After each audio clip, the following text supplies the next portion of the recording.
Hey guys, in this episode of John's Arcade, we're gonna check out a new game I got for the NEO GEO. It's called Ironclad, and it was never released on the MVS, and we're gonna play it down here in my basement. Yes, we are. And then we're gonna come back to the table and do viewer mail. And also, I wanna tell you guys, I'm gonna be making an appearance. That's right, John's gonna be making an appearance at the Southern Fried Game Room Expo in Atlanta, Georgia, June 19th to the 21st. So if you guys are in the South, I know you guys have been asking me, John, you gonna do some, visit some arcades in the South? Well, yes, I'm coming down to Atlanta, June 19th to the 21st, the Southern Fried Game Room Expo. I'm gonna be speaking, like on panel discussions and making appearances, and I don't know. I'm gonna be there. They got me doing stuff like every day. So if you guys want to hang out with me and check out a really cool gaming show with pinballs and video arcades, it's gonna be awesome. Southern Fried Game Room Expo, June 19th and 21st,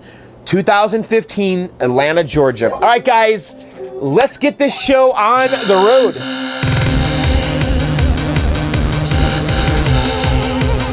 Hey guys, we are in the basement, and today we're gonna do a John's Arcade gameplay video, guys. That is right, and yes, I know this video is late. There was no Sunday video. There just wasn't, because I kind of got caught up in the whole Super Bowl. You know, I was gonna do a video on Sunday actually, because I was gonna work on the 720 monitor, but I lost the resistor that I needed, that Buffett sent me, and I couldn't find it. I just couldn't find the part. And I think it was accidentally thrown out because it was just a tiny little part in an envelope, and it kind of seemed like the envelope was empty. So I suspect we accidentally threw the part out. So I ordered some new resistors, and we'll probably get to the 720 this weekend because I'm sick of looking at it like this. But anyway, in this video, we're gonna revisit the NEO GEO. Yeah, it's true. You know what? I know that we just did a NEO GEO video, but you know what? This is what I want to do today. This is what I'm in the mood for. I just got a new NEO GEO game, and I want to check it out. It's a pretty special game, too, so we're going to do that. But first, I want to show you guys this, because this guy, Matt on Clove, sent me this, and it's pretty awesome. Let me take the camera off the tripod here and show you this. He sent me a Journey topper, guys, and this is a vintage topper from the 80s. It was something that an arcade made. It was not like an official, you know, Bally Midway topper. It's just a piece of cardboard, but I love it because it's very kind of time correct, you know, time period correct on the Journey here. And this is the kind of thing that you would have seen in the 80s in an arcade. You know, you have an operator getting creative with ways to make people play the game and stuff. And it says here, take a journey. The high score this week will win their new album, Frontier. Attendant must verify the high score. Contest ends on closing Friday. So Matt from Clove, who sent me this, I want to thank you, man, because I really absolutely dig that. And it's kind of cool, actually. Yeah, it's, you know, the operator made it, but it's like an easel, and it's really specifically designed to go right on top of the Journey here. You can see it kind of matches the shape of the Journey's top, you know, the roof, whatever. And you got to kind of find the right spot here, and then it just kind of stays. But I love it. So Matt, thank you very much for sending that. I think it's really cool, man, because that is the kind of stuff you would have saw in the 80s, right? So anyway, thanks, Matt. And then, so let's go over to the table here, and let's talk about what we're going to do in this video. I want to show you guys the game I picked up. And so I picked up this game called Ironclad, okay? Have you guys ever heard of it? It's called Ironclad, okay? And Ironclad was a game that was never released on the MVS, okay? The MVS is the arcade version of NEO GEO, okay? It was released on the AES, okay, which was the home console version. All right, so Ironclad was released on actually a DVD. It was or CD. Was it CD? Yeah, it was a NEO GEO CD game. Okay, and that game goes for about $500. Okay, it's a very sought after shmup. Okay, it's called Ironclad. Now, the thing is though, SNK showed the MVS version of Ironclad. It was done. They made the game. Okay, so they showed it at a trade show. And that was it. It was in the trade show and it never went to market. So they actually made the game for this system, for a coin-operated system, but it was never released, okay? And what I'm about to tell you is really interesting. So flash forward 20 years or something, or whatever it is, they released, SNK released Ironclad on the Wii, okay? And the version that they released on the Wii, the version that everyone's been trying to find, this magical version of Ironclad that's for the MVS, it shows up of all places on the Wii Virtual Console. And the magical part of all this is that the ROM data that they used for the Wii was the arcade code. I mean, it was in there.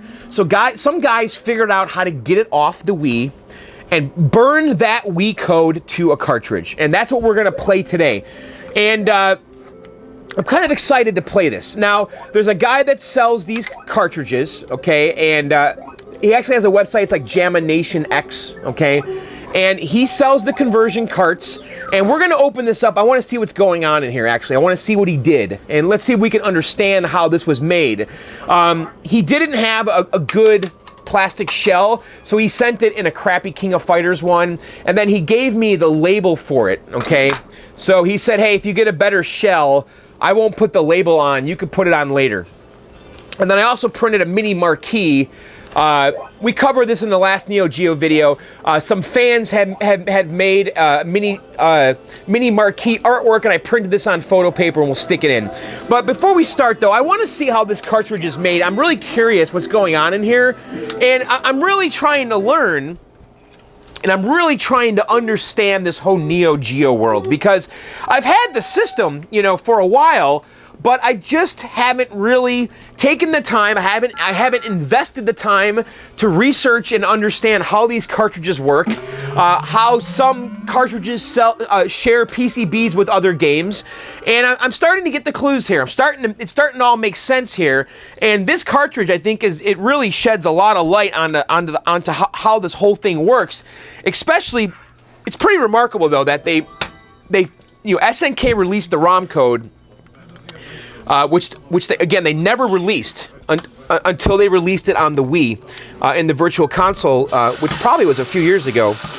And those guys grabbed that code, burnt some ROMs, and figured out which boards to put the ROM code on, which I think is pretty remarkable, to be honest.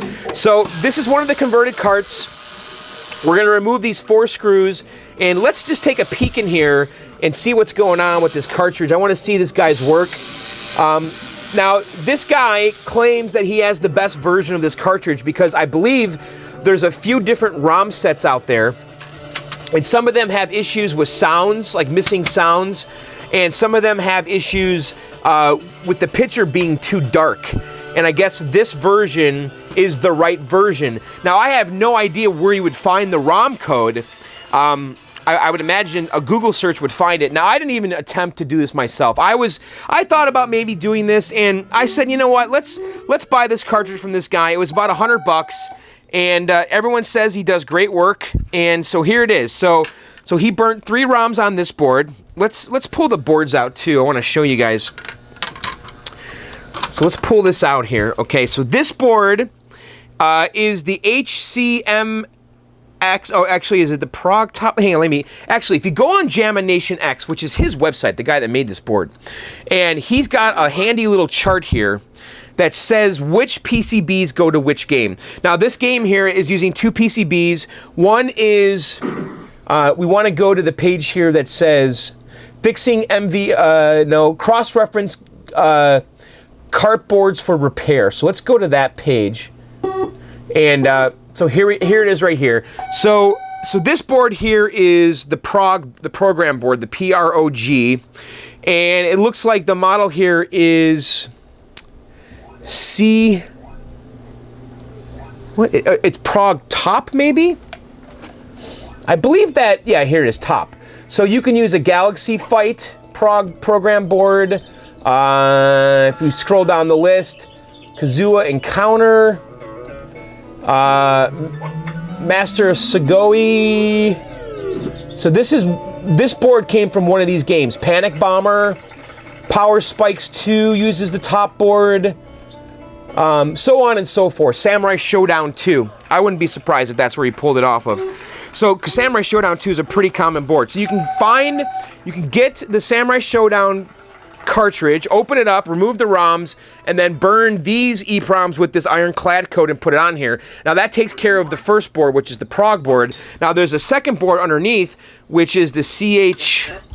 let's scroll to the top here. Yeah, the CHA board, and this board here is CHA 256.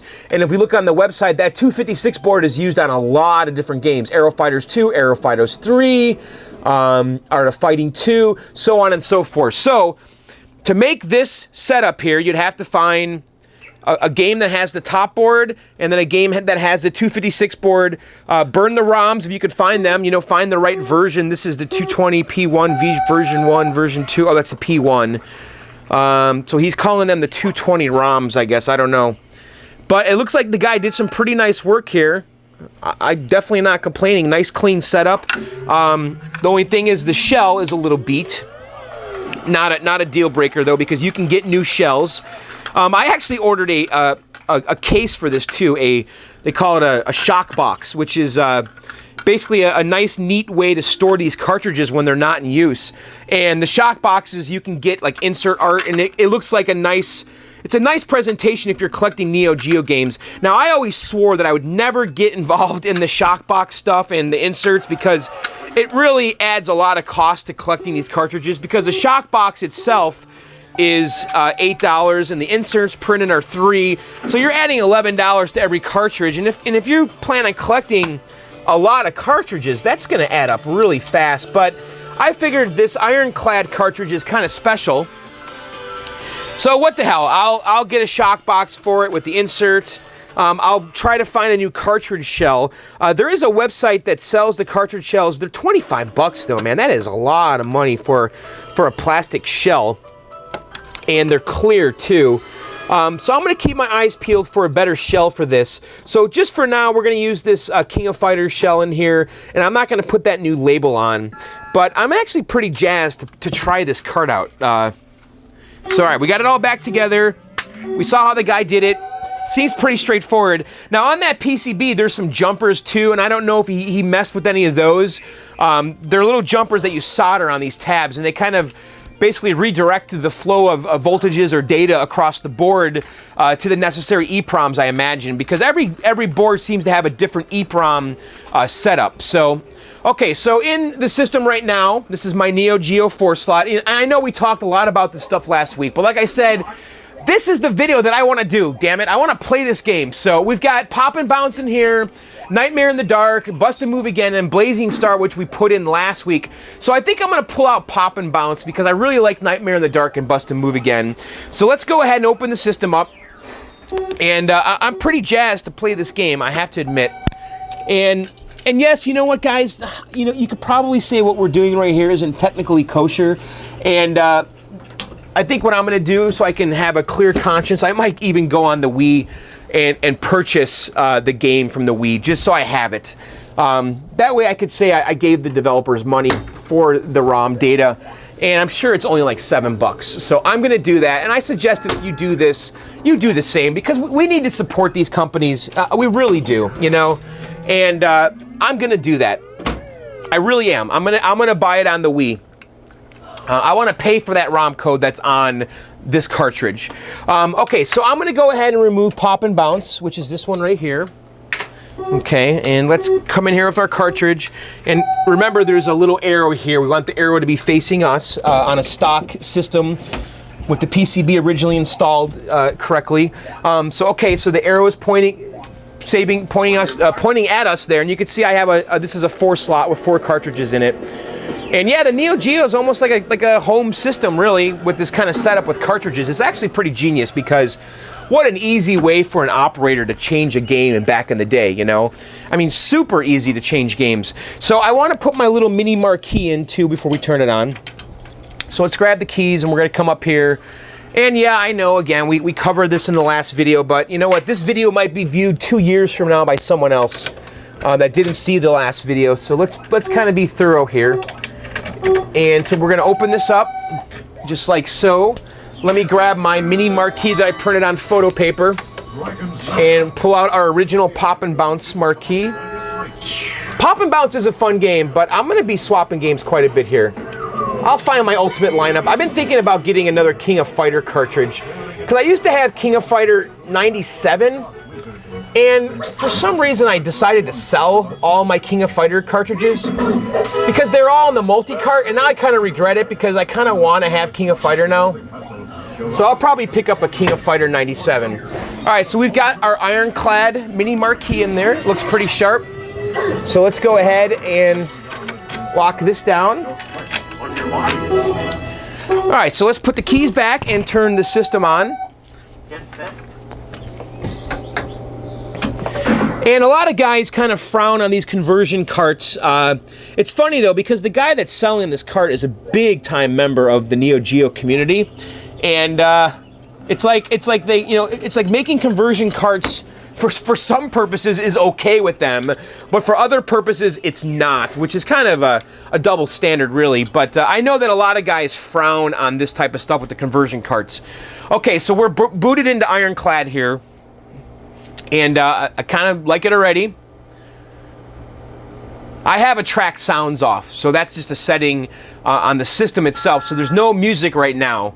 But just kind of look at the track. It looks pretty cool, right? I don't know what the hell's going on here, but let's start a game. Okay, pay close attention to if you wish to survive in this game. Push A button. All right. The joystick allows you to maneuver your ship in 8 directions. Well, you know, so far this is looking a lot like Blazing Star here. Your ship's semi-automatic blasters are triggered with the A button. When the robot is attached, keeping the A button pressed charges its energy. Okay, we have a charge shot. Releasing the A button launches. Okay, a link up with your robot. Keep the B button pressed until the unit is attached. Okay, that's cool. So it kind of has like an R-type deal where you have pieces that you can throw out and stuff. The C button allows you to release hyper bombs. Wow, there's a lot of controls here, and it doesn't use the D. Good luck. Okay. All right, well, here we go. So far, so good. The cartridge works, which is nice. So we can select our ship, sniper, the Bristol type fighter, and a bomber. Let's do the center one. Seems like a safe bet. Oh, cool. So we've got like a branching map here. Oh, so we could pick which level we want to do first. Let's do that one. Graphics are pretty badass, I have to say.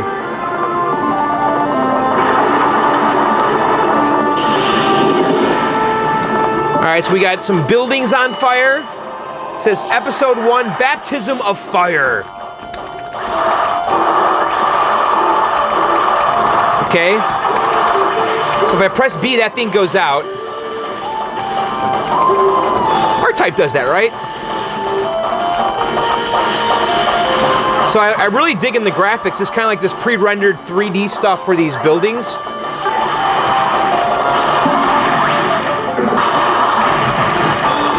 So I'm getting parts. So I can call that thing back. Let me send it back out. Now it's got like a flamethrower thing. And it looks like you can play 2 players simultaneous, which is probably a blast. I had some friends over over the weekend, and we played 2-player Blazing Star simultaneous. It was actually a pretty good time. So what's happening here? It's a boss. Whoa. Ah, such feeble resistance. And the finishing touches.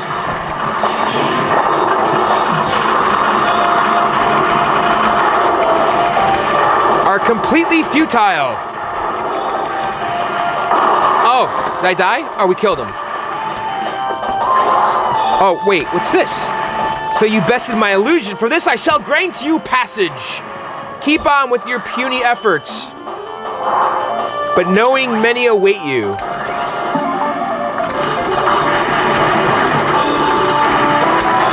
Let me call my thing back. So you have to hold in the B button. I like the buildings though. That's a kind of a cool effect. Definitely pre-rendered.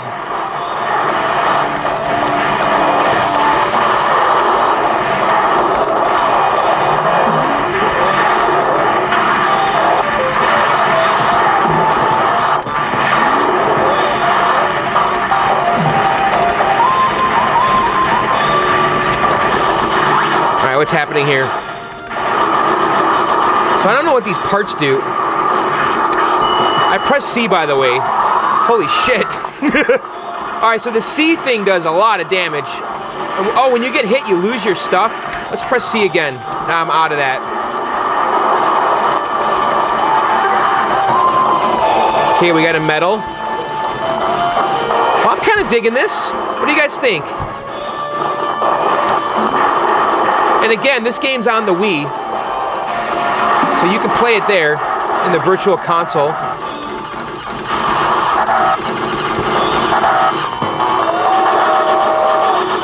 All right, so we have a train, which looks pretty cool. Are you ready?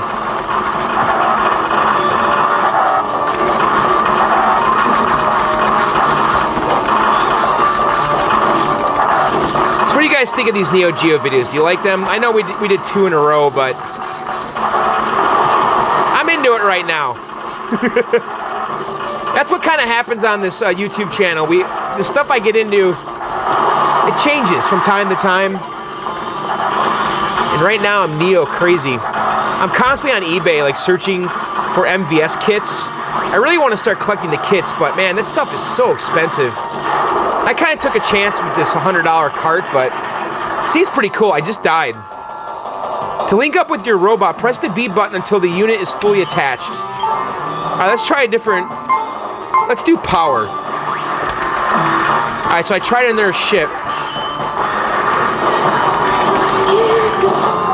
So this one has a little more power in the weapon, but maybe a little slower to maneuver. I gotta say, I'm blown away that this game was kind of like tucked away forever, for like 20 years, and then it finally gets released. I mean, just think about like how that must have happened, or it doesn't even seem possible to me like a corporation would remember, hey, you know, we showed that game at a trade show like 25 years ago. Why don't we release it on the Wii U? I mean on the Wii. That's pretty wild.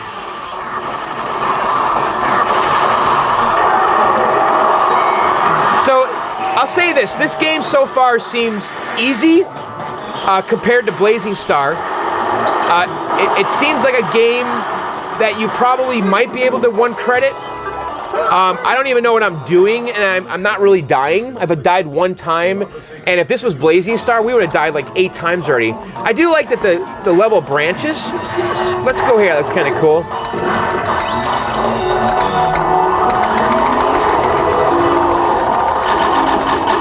Episode 2, Lunar Prayer.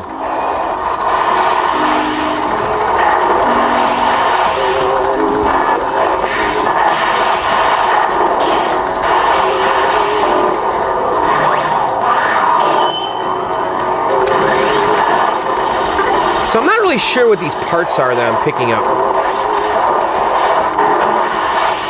Am I trying to build something?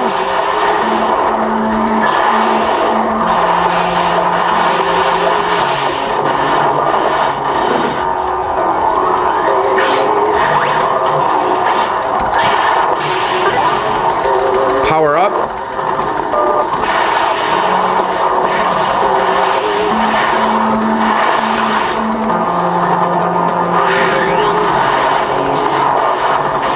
So in the last video, some guy said that he thought my Blazing Star cart was missing the music, and I don't think it was.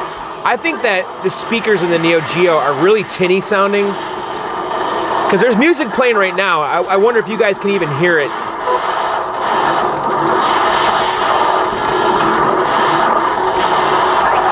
It'd be kind of fun maybe to upgrade those speakers.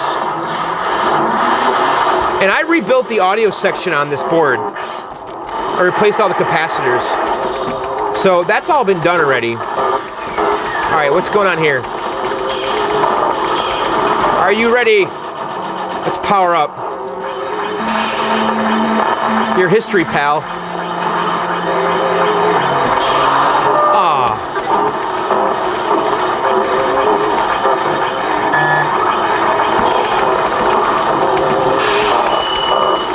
Let me try my super shot thing. I just pressed the C button there.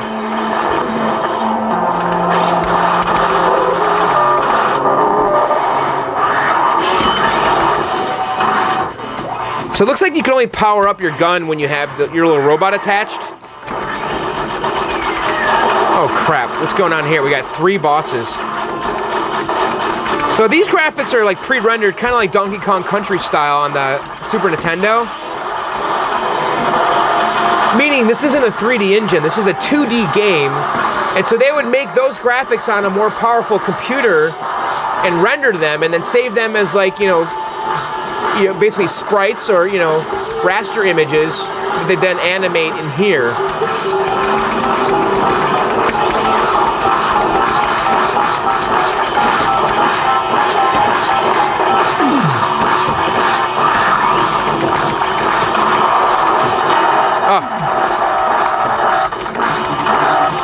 Boy, this is kind of tough here. Shit. I just died. All right, let's continue at least one more time. Let's do power again.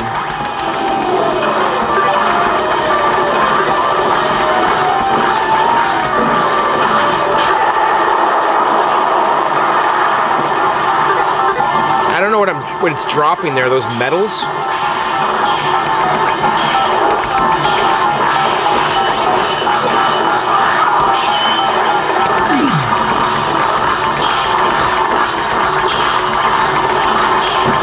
Oh shit. This is pretty tough, man.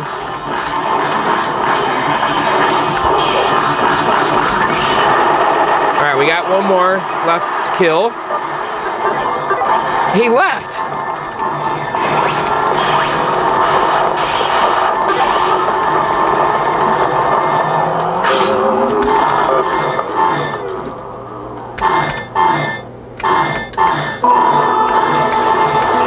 That's pretty cool with the moon and is that in the water? It's a cool effect. Are you ready? Oh, is this the real boss?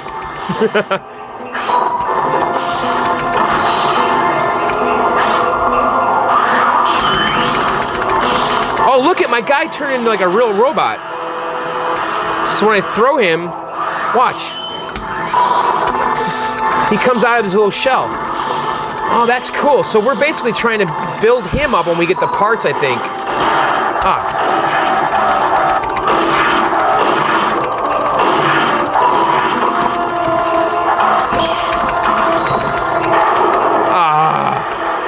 I died.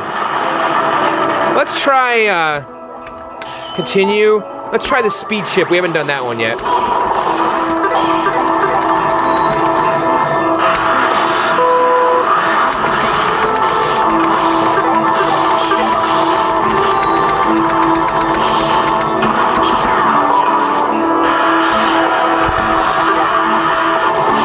So it looks like when I get hit, I lose my POW. Come on, don't.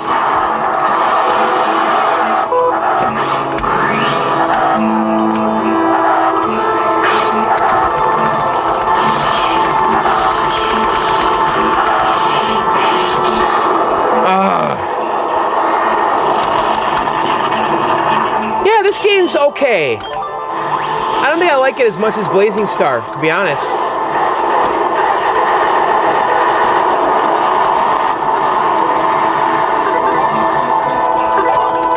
Definitely a neat little oddity, though. So, yeah, that's it, guys. We played, like, the first 2 levels, and maybe I'll sit down one day and kill the game and finish it. But it is kind of neat here. We got these branching levels, so there's multiple ways to get to the end. And so, depending on the path you take, the game can be different every time. That's pretty cool. So, what do you guys think? Ironclad, huh?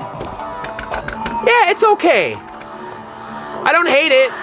It doesn't seem as cool as Blazing Star, though. That's kind of what I'm feeling right now.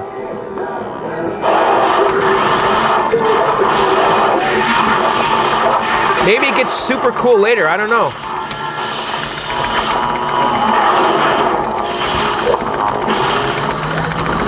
Let's kill some of these dudes.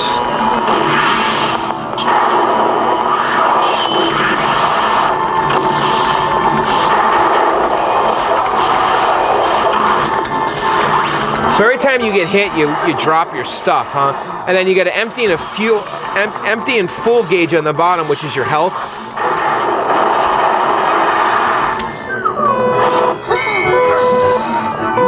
we going now?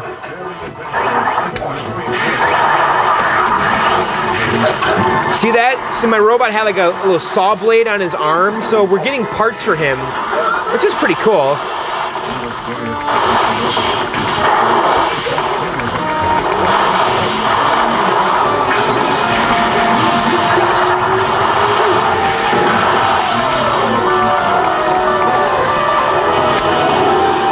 Now we're going down.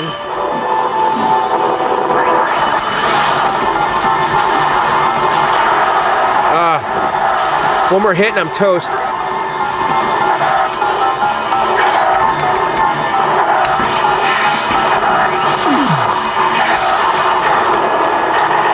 And we're dead. You know what? We're gonna stop here. I think you guys get the idea. What do you think? What do you think of Ironclad?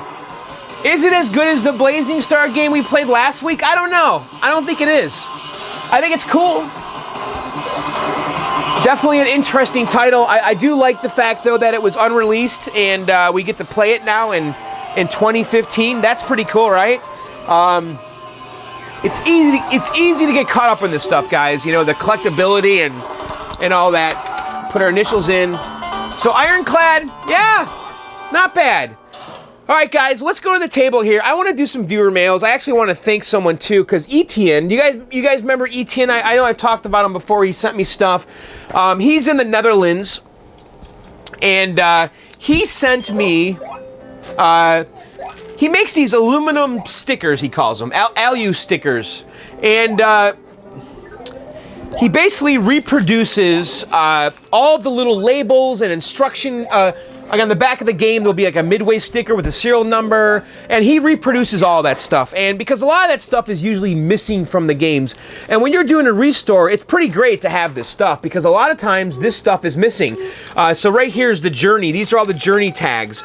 And when we did the journey restore, a lot of this stuff was missing from the back of my game or was just destroyed. So I'm going to put that on the back of my journey right there. And so this is the Bally Midway Manufacturing Model Journey, type upright, 115 volts, blah, blah, blah. This equipment complies with the requirements in Part 15 FCC. So he's reproducing all this stuff, and he sent me a nice little care package here. So thank you, Etienne. And he actually sent some pretty funny stuff, some very personalized stuff, which I like. So this is Cubert and Mad Planets he sent. So he got the Journey set, Cubert and Mad Planets. Let's see what else he sent me here. Miscellaneous paper variants. These are little stickers for the cassette on Journey. Now, this is pretty funny. He sent me... Let me see if I could find the other one. Is it in here? Yeah, it is. So he sent me... the cassette label for my Journey cartridge. Now, I made my own, and I spray mounted it. So this is a nice sticky label. So if I make another cartridge, I'll use this. Another cassette, I'll use this label. He also included this part here, which goes on the back of the cassette. Now, it's funny, though. This was the original. It says here, Separate Ways, Worlds Apart by Journey. And then he sent me a second label for me to make another version of the cassette if I want, and it's this one right here. How cool is this? Don't Stop Believin' by the Kill Screens. Isn't that awesome? You know what? I'm gonna do that. I'm gonna make a Kill Screens version, and I'm gonna put this label on there because I think that's hilarious. And you know what? I'll probably throw that in my game because I think that's so awesome, especially with this cool label. So Etienne, thanks for that. Let's see what else he sent me here. Oh, he sent me all of the Quantum stickers, which I am gonna need. So we're gonna need this for the Quantum restore. And here's the rest of the Quantum ones. And look at how cool this is. And I actually really love this part. So he sent a reproduction Atari serial tag, you know, for the serial number, okay? And look at the serial number that he put on here. If you guys can see that. It's BLKDOG7. So my game that I'm making, which is a reproduction Quantum, is going to have the serial number Black Dog 7. I think that is so freaking cool, man. I am absolutely going to put all these on that Quantum, and that's going to be just a nice, just personalized thing, like, you know, because we're making that Quantum from scratch. That is going to be my Quantum, and it's going to have serial number Black Dog 7. I freaking love it. So Etienne, thanks so much. And then he sent, let's see, all the gyrus stickers here, all the little warning and the Century tags, the rest of that. He sent all the stickers that go on R-Type for me, the rest of the Journey stuff. And then he made these, which are really funny. He made me a bunch of stickers that say Arcade Outsiders approved, 100% basement worthy. So I'm going to start sticking these on the inside of my games, I think. It's gonna, you know, so if you guys buy a game from me or I trade it away, it's gonna have one of these inside the game somewhere hidden. That this game is basement approved. I think that's pretty funny. So, Etienne, thank you so much. This was a nice surprise. I came home from one day from work and it was on my counter. And he just does really great work. Now, Etienne sells these stickers on Clove and I think on dragonslairfans.com, which is a European collector's site. And he's a really nice, super nice guy. And so thank you very much. I really appreciate this stuff. And I'll put all this to use. I assure you, especially the Quantum. That is so cool. And also on the Gottlieb ones, for the serial number, he put 81KDOG7, so it looks like Black Dog 7. So, pretty awesome. All right, guys, I want to do a few viewer mails and we'll get out of here. This one's from Ron H. It says, hey, John, I have a Dragon's Lair that needs a... And by the way, I didn't really set this up, did I? During the viewer mail segment, if you guys want to be part of this, if you want to send viewer mails that I read during this part of the show, you got to email them to blkdog7@gmail.com. That's blkdog7@gmail.com, blackdog7@gmail.com. In the subject line, please put viewer mail. All right, the first one from Ron H. Hey, John, I have a Dragon's Lair that needs a new power supply. Should I try to find the same power supply, or would a switching power supply work? And how difficult would it be to run that type of power supply? Well, Ron, I have to tell you, I got lucky with my Dragon's Lair. I didn't have to mess with the power supply. The game worked, and that's a treat when that happens. But I imagine at some point I will have power supply problems, and I did a little research for you. Jeff Kinder has a really good website called Dragon's Lair Project. dragons-lair-project.com. And on his website, he has a write-up how to put a switching power supply in a Dragon's Lair game. Now, the original power supply is outputting 5 volts for the logic, for the game board, the logic board, the PCB, 25 volts for the audio section, probably the audio amps, and then 6.3 volts for the coin door, okay? So those voltages, a little out of the norm, kind of, but you can get close, okay? So you're gonna wanna find a power supply, probably a PC style power supply, that has 5 volts, 24 volts, and what you're gonna do is you're gonna run the 5 volts for the logic to the 5 volts on the switching power supply, and then the 6.3 volts that the game's looking for the coin door lights, you're gonna use 5 volts for that, not a big deal. And then for the audio section, you're gonna use the 24 volts instead of the 25. And he's got a nice write-up here, and it's really very simple. You need to make 2 Molex connectors and splice them into the switching power supply. And it looks really, really simple to do. The only thing is you need to find a switching power supply that has 24 volts, which shouldn't be too much of a problem. Most switching power supplies in arcade games have 5 volts, -5 volts, and 12 volts. They usually don't have 24, but you can find them with 24. So, yes, I encourage you to replace it with a switching power supply. I think in the long term, you're going to be a lot happier, and it looks like there's really no compromises here. Just go on Jeff Kinder's website and follow his diagrams. He shows there what wires go where, and it looks pretty straightforward, guys. So yes, I encourage you to do that. Put a switching power supply in there. And it's dragons-lair-project.com. And if my power supply died, what would I do? I would look at it. I would research about rebuilding them. I don't know what's involved with rebuilding those. Maybe it's simple. I've never had to work on it, so I'm not really positive. Hey, John, first of all, I love your channel and the videos. I have a few questions. What did you think of the Cedar Point arcade? And second, I am interested in owning a few cabinets, but only have space for one. Is a MAME cabinet really such a bad idea? I like the idea of being able to play all of my favorite games in one cabinet, at least for now, until the day I can actually invest in the games I want and have space for them. Thanks for making awesome videos, and I also enjoy Arcade Outsiders. Sad to hear about the cancellation of the Fun Spot tournament. Peace from snowy, cold Ohio, Clinton.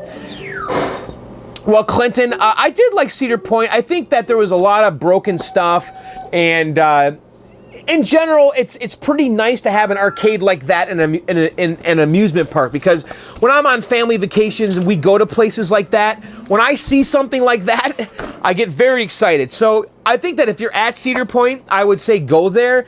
I probably wouldn't make a special trip to go just to that arcade, but if you're gonna go to the amusement park, yeah, I think it's worth checking out. There was definitely some stuff worth playing in there. And you know what? I don't think having a MAME cabinet is a bad idea at all. I really don't. I think a lot of guys, that's all they have. They just have a MAME cabinet. And a MAME cabinet is going to give you a ton of fun. It really is. And I think it's going to be very rewarding to build this game, okay? Now, there's many ways you can go about building a MAME cabinet. You can do it from scratch. You can scratch build the cabinet, put your PC and your monitor in there. I do think that if you do a MAME cabinet, though, I really strongly encourage you to do a CRT one with the original monitor. You can go on eBay. They've got 25-inch monitors for $400. And you know, if you're going to make one cabinet and it's going to be the crown jewel, I don't see anything wrong with spending $400 on a brand new monitor. You know, if you dump $1,000 into this thing and it's amazing. I will say this, though, when you do the MAME cabinet, I would show a little bit of restraint. Don't go crazy with the control panels. I would do a very basic layout. Don't assume that you need to play every single game in MAME, because that's when the MAME cabinets go all wrong. You know, you got guys with steering wheels and flight sticks and trackballs and spinners.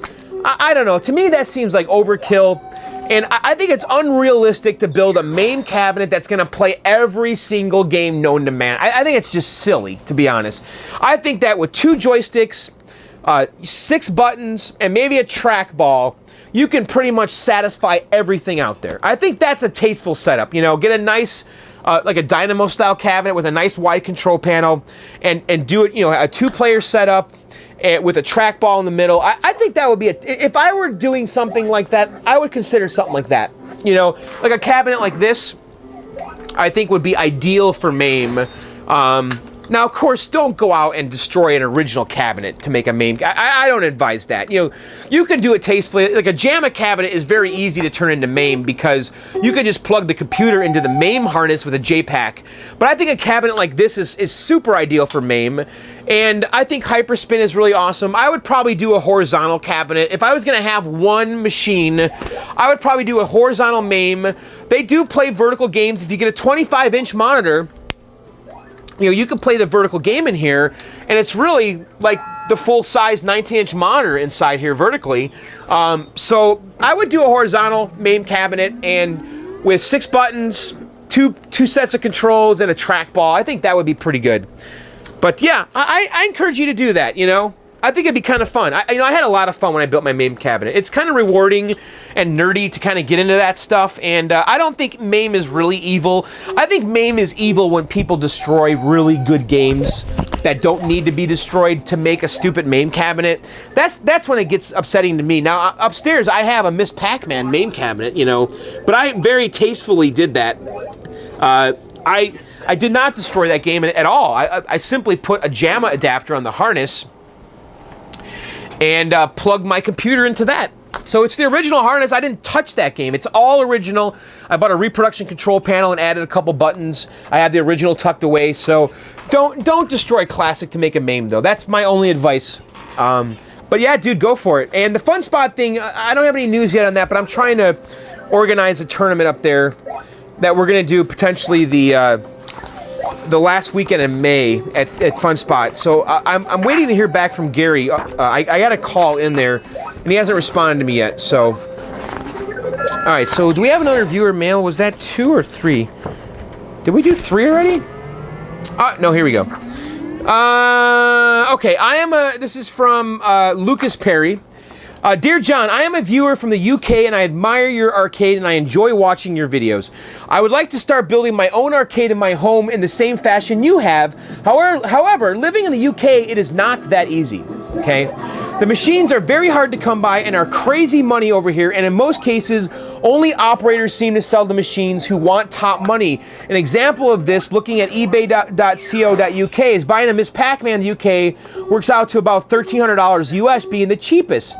I found looking on eBay in the US, you can get one for $850. However, currently I'm looking for a Neo Geo cabinet like yours. Are there any hints or tips in regards to purchasing these cabinets? Any do's or don'ts with these machines? Anything I should look out for? I hear the 6 slot is less reliable, or is that bullcrap? Keep up the good work, John. Your channel is growing, and your do-it-yourself style is great for people who wish to learn about these machines. Many thanks, Lucas Perry. Well, you know, Lucas, I don't really know a lot about the UK collecting scene, but I know some guys out there, and it seems to me that the games can be had. I know that the big website, and Lucas, I think you should do this. Join, it's called JAMA Plus. I think it's jamaplus.co.uk. That seems to be the big arcade site for the UK guys. I would join that site and get to know people that live near you and try to buy games from them. You always want to buy games from other collectors if you can. And if you don't know any collectors, you got to meet them. I mean, that's the only way. Otherwise, you're going to pay $1,300 for a Miss Pac. I'm going to tell you, though, $1,300 for a Miss Pac is not uncommon in the US. You see that kind of stuff all the time on Craigslist, on eBay. So don't get discouraged by the high prices. Again, I don't know the lay of the land in the UK, but I suspect that if you meet the right guys, it's going to unlock doors to the reasonably priced games. Now, the Neo Geo, of course, we've been giving that game a lot of love lately. I love my cabinet. It's a 4-slot, the big red. I kind of think this is the best one. I think the 6 slot is a little unwieldy. It's really big. I personally think that this is my favorite Neo Geo cabinet. It's the 4 slot big red cabinet. They have an even bigger one that has 6 slots, meaning it holds 6 cartridges. I don't know if it's true that the 6 slots are less reliable. I would say that you have more... you have basically more variables, though. You have 6 slots instead of 4. So yeah, I guess there's more stuff that could go wrong. You know, what to look out on the Neo Geos? Well, I'll tell you this. The panels on the top typically are out, okay? So if you look on the top here, there is what is it called? EL paper, right? And the EL paper lights up the mini marquees as you switch from game to game. And typically, these are all burnt out. Okay, and you'll find that guys hack in fluorescent bulbs. I don't like that. So I actually got lucky and found some new old stock EL paper, and these two are brighter than these two because it's actually 2 panels. This panel's not as bright as this panel, but it works, and you can see that they light up. So you'll see a lot of times these are burnt out. If they're working, consider that a strong bonus. You can replace them. There are companies that still sell and make EL paper. It's a size that's a little bit larger, okay? Another thing on the Neo Geos is the sound. The sound is an issue on these because the audio section has a lot of capacitors that dry up over time, and your sound will start cutting out. You'll start losing volume. It'll come in and out. It'll come, like you'll turn the system on and the sound will be off. And then like 20 minutes later, the sound is working. It's the capacitors. And my Neo Geo was doing that when I got it. Now, it's very easy to fix. And Ripter at Twisty Wrist Arcade, I think he sells the rebuild kit. Somebody does out there. I don't remember who it was I bought the rebuild kit from, but if you Google Neo Geo Sound Rebuild Kit, you'll find the website that sells it. It's a handful of capacitors. So if you find a Neo Geo that's in really nice shape but the sound's not working, I wouldn't freak out about it. Odds are it's that you need to rebuild that sound section, and if you're somewhat handy with the soldering iron, it's not hard to do. Another thing on the Neo Geos is the battery usually dies, and you'll lose all the settings and stuff. So I replaced my battery. Again, that's pretty simple to do. It's very well documented on the internet. Those are the main things that I know of. I would try to make sure it has original joysticks because those joysticks are kind of special and not easy to replace, and I think they're a big part of the Neo Geo feel. I really dig these joysticks, and these are the original joysticks. And I don't know how hard it would be to replace these. I've never looked, because mine had the original joysticks. These are the correct style buttons you want on here. I actually replaced all the buttons because the ones that were on here were a little beat. I bought these at Hap, Suzo Hap. These are micro switch buttons, and they're supposed to go red, yellow, green, and blue. And I don't know, that's really about it, I think. The memory card slot a lot of times is missing or not working. I think it's pretty nice having the memory card slot down here, because I have a memory card in there, and I can, you know, I had a Baseball Stars season going, which was kind of fun. So I don't know, I think that kind of covers, you know, what to look for, or what, you know, just to kind of, you know, if you see that something is broken, I wouldn't worry too much about some of this stuff, because if you can find a game for a really good deal, and it's only like replacing the battery or fixing the sound section, it might be worth it, you know, to take a chance and buy the game, save a couple $100, and know that you just need to replace some capacitors to fix the sound. I wouldn't hesitate to do something like that. So anyway, guys, that's gonna do it for this little midweek video. This is not our Sunday video. This is a bonus video, I guess. I guess we didn't have a Sunday one this week. I do want to tell you guys something, and I wanted to save it to the end of the video, okay? Because I want a true fan to get this, okay? So if you guys remember, I'm in Edge magazine, okay? The current issue of Edge, which is is issue 276. And Edge is a UK gaming magazine. It's very well written. And they did a spread on me, 2 pages. They actually did a whole section about arcade collectors, and I was included in this, and I'm very flattered. And it's a really good article about me and my arcade collecting. And so the current issue is 276. On the cover, it's got Uncharted. And so Edge magazine gave me 2 codes for the iPad version, the digital version of this magazine. And I want to give it out to a fan. And I wanted to save it for the end of this episode, because only a true fan would be watching right now, right? So basically, contest is simple. First 2 people, now before we go on here, this is the iPad version, okay? So if you don't have an iPad, I wouldn't suggest emailing me, okay? But the first 2 people that email me and say Edge Magazine in the subject line, I'm gonna give you the codes. I only have 2. So the first 2 people that email me, you'll get those codes for the iPad, the digital version of Edge Magazine, and it's a very good magazine. And you have to download the Edge app and then plug in this code, and then you can get the magazine for free. So again, the first 2 people that email me, and by the way, what's my email address? Should I not say it? Yeah, you know what? I'm not gonna tell you what it is, because if you're a real fan, you know what my email address is. All right, so the first 2 real fans that email me will get the code for Edge Magazine. And then also, that magazine's gonna be available at Barnes & Noble in the US this week. So I'm gonna go there and pick one up, I hope. Because my mom actually called Barnes & Noble and said, my son was in the magazine, Mr. Mann, and do you have this Edge magazine? I can't find it. And the guy said, well, we get the UK version of that on February 5th. There's a little bit of a delay by the time it gets to the US. So anyway, all right, guys, that's it for this video. I hope you enjoyed it. So Ironclad, yeah, is okay. Like Blazing Star, like right away, I knew that was a good game. That one, I'm not sure. We'll see what happens. Time will tell on that one. But I hope I didn't just waste $100. That's probably easy to get rid of if I had to sell that. But I am gonna buy that Wii version. I really am. I would not. I would like to pirate as little as possible in my life. Really, I think it's a good way to live. Anyway, so if you guys do make that cart, support the developer and go buy the Wii version. So you actually own that code. I guess we don't ever own code, do we? We don't own anything, right? These software licenses, you're basically just renting or borrowing. It's like a lease. Anyway, that's it for this video, guys. If you've never subscribed, go ahead and click subscribe. I release new videos on Sundays and sometimes in between. And if you want to keep up with the videos, you got to subscribe. It's that simple. And I have 2 podcasts, Video Game Outsiders at videogameoutsiders.com and Arcade Outsiders at arcadeoutsiders.com. I want to thank everybody that has been supporting me and this channel.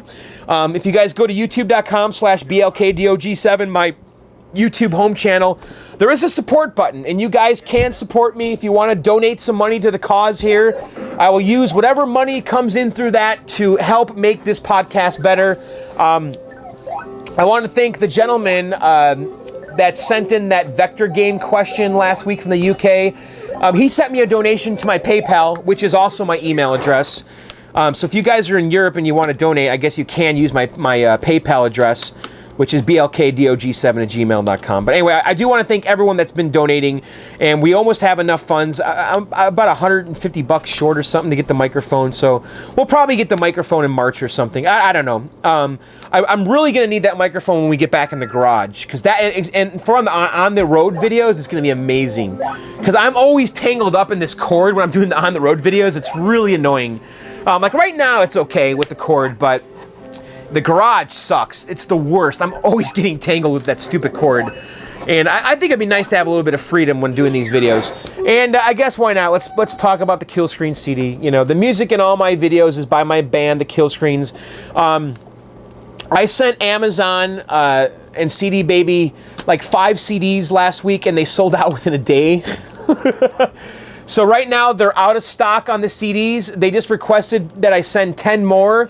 And I don't have any more CDs down here. I talked to Matt, the singer. He's got a box of CDs. So I asked him to bring them over to my house. I'm going to restock those on Amazon. But guys, we're at the end of this inventory, honestly. I think we have about 50 CDs left. I thought that we were out completely because I'm out of them here. I didn't realize that when we got the inventory, Matt kept a box for himself. So I'm going to get those from Matt, and I'll put them back on CD Baby and Amazon. So if you want the physical CD, check on Amazon and CD Baby. It should be up there in a week or so. Maybe 2. And of course, you can get the digital CD on iTunes and iTunes and Spotify and Amazon. And it's called The Kill Screens Science Fiction Movie. And this is another way you guys can support me. And you know what? I'm not shitting you. This is a great CD. I mean it. I'm not, I'm not like saying that because I worked on this CD. Me and my buddy Matt made this CD. I'm telling you, this is a good CD. We spent 2 years. 2 years. It took us 2 years to make this CD. It's that good. A lot of care went into this. This is not some amateur hour crap. We actually did a really good job on this, and Matt is a terrific singer. And I'm playing, guitar on this. I'm playing a lot of the synths. I did pretty much most of the beats. I wrote a lot of the music. Matt sings, plays a lot of the complicated keyboard stuff. If you hear the keyboard stuff that's off the charts crazy, piano stuff, that's Matt. Matt did a little bit of guitar, and he sings. So him and I are all over this CD. It's him and I completely. So the Kill Screens Science Fiction Movie. All right, guys, that's it for this video. We are done. Hope you liked it.